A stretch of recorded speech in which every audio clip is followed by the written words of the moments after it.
Hello बच्चों, आइए प्रश्न को पढ़ते हैं। प्रश्न यह है, बिंदु 1,1,2 से समतल 2x minus 2y plus 4z plus 5 पर डाले गए लंब के पाद के निर्देशांक ज्ञात कीजिए। आइए सर्वप्रथम प्रश्न की मुख्य अवधारणा को जान लेते हैं। मुख्य अवधारणा,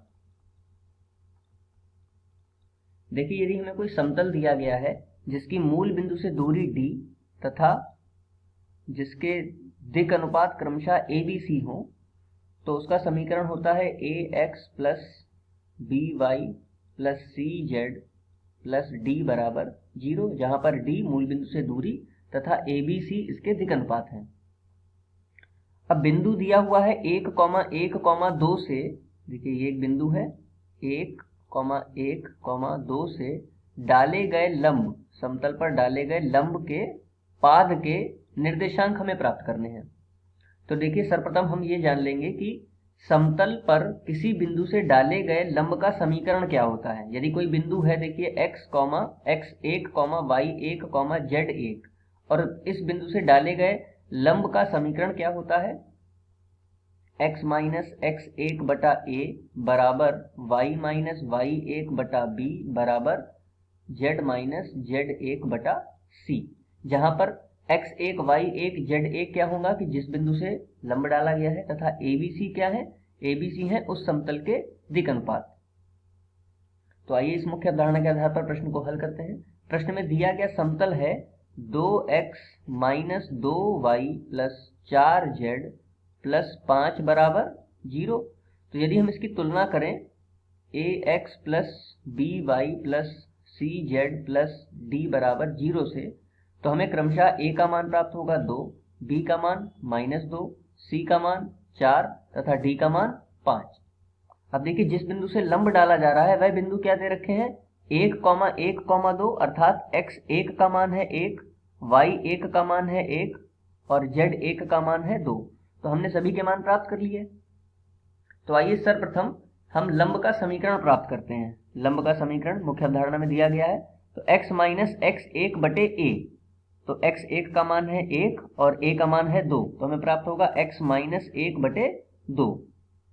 तो इसको लिख लेते हैं, x माइनस 1 बटे 2, y माइनस y1 बटे b, तो y माइनस 1 बटे -2, y माइनस 1 बटे -2, तथा z माइनस z1 का मान कितना है, 2 बटे में कितना 4, तो -2 बटे में 4।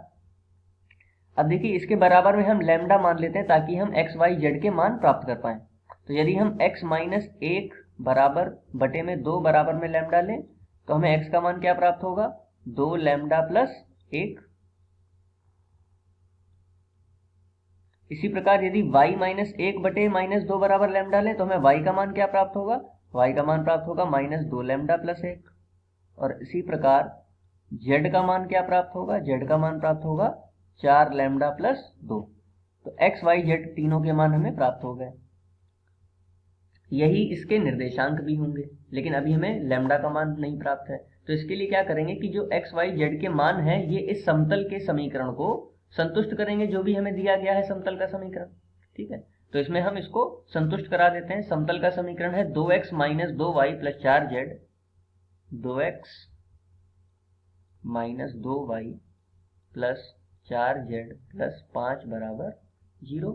यहाँ पर x y z के मान रखने पर, तो देखिए 2 गुणा 2 lambda plus 1 minus 2 lambda plus 1 plus 4 lambda plus 2 plus 5 बराबर 0। इसको हल करते हैं, 2 दूनी 4 lambda plus 2 minus minus plus 4 lambda minus 2 plus 4 चौक 16 लैम्डा प्लस 8 प्लस 5 बराबर 0। तो देखिए प्लस का 2 और माइनस का 2 कट गया, तो हमें क्या प्राप्त होगा, 4 lambda plus 4 lambda 8 lambda plus 16 lambda कितना हो गया, 24 लैम्डा, और ये कितना हो गया 8 5 13 बराबर 0। तो यहाँ से लैम्डा का मान कितना आ गया, -13 बटा 24। अब ये लैम्डा का मान क्रमशः x y z के मानों में रखने पर, तो देखिए x का मान कितना है, 2 लैम्डा प्लस 1, x का मान था 2 लैम्डा प्लस 1, यहाँ पर लैम्डा का मान रख दीजिए, 2 गुणा लैम्डा का मान आया -13/24 प्लस 1, तो 2 से ये 24 कट जाएगा, यानी हमें प्राप्त होगा -13/12 प्लस 1। तो लासा लेके यदि हल करें तो कितना आ जाएगा 12 -13 प्लस 12, तो x का मान प्राप्त होगा -1/12। इसी प्रकार देखिए यदि y का मान प्राप्त करें तो y का मान कितना है, y का मान है -2 लैम्डा प्लस 1, -2 लैम्डा प्लस 1, तो यहाँ पर लैम्डा का मान रखिए -2 गुणा लैम्डा का मान कितना है -13/24 प्लस 1, तो 2 से फिर 24 कट जाएगा, 12 आ जाएगा।